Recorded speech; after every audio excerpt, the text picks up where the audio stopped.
Chapter 3. Attack by Stratagem. Sun Tzu said, "In the practical art of war, the best thing of all is to take the enemy's country whole and intact. To shatter and destroy it is not so good. So, too, it is better to recapture an army entire than to destroy it, to capture a regiment, a detachment, or a company entire than to destroy them. Hence, to fight and conquer in all your battles is not supreme excellence. Supreme excellence consists in breaking the enemy's resistance without fighting.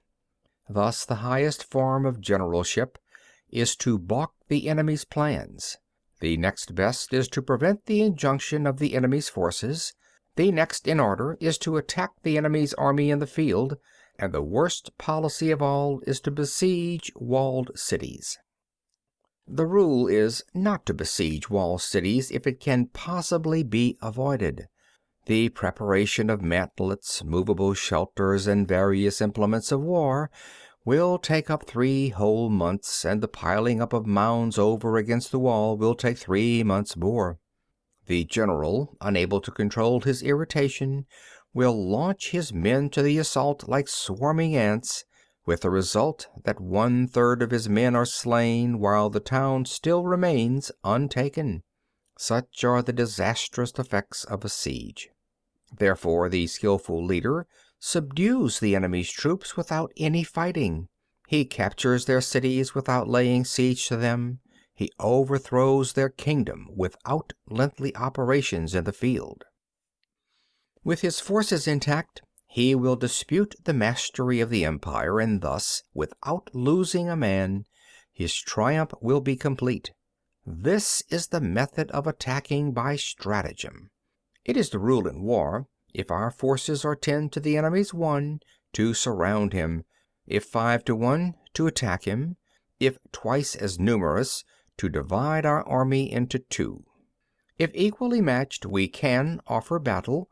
If slightly inferior in numbers, we can avoid the enemy. If quite unequal in every way, we can flee from him. Hence, though an obstinate fight may be made by a small force, in the end it must be captured by the larger force. Now, the general is the bulwark of the state. If the bulwark is complete at all points, the state will be strong. If the bulwark is defective, the state will be weak. There are 3 ways in which a ruler can bring misfortune upon his army. 1. By commanding the army to advance or to retreat, being ignorant of the fact that it cannot obey. This is called hobbling the army. 2.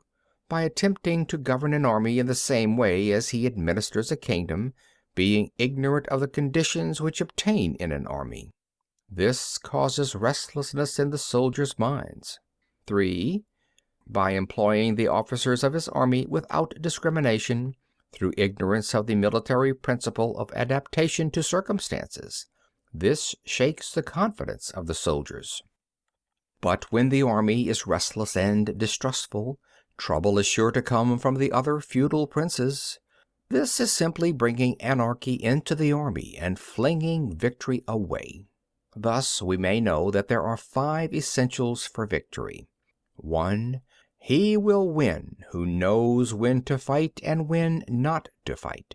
2. He will win who knows how to handle both superior and inferior forces. 3. He will win whose army is animated by the same spirit throughout all its ranks. 4. He will win who, prepared himself, waits to take the enemy unprepared. 5. He will win who has military capacity and is not interfered with by the sovereign. Hence the saying, if you know the enemy and know yourself, you need not fear the result of 100 battles. If you know yourself but not the enemy, for every victory gained you will also suffer a defeat.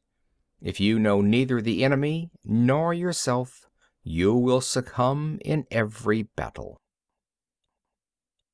End of chapter 3.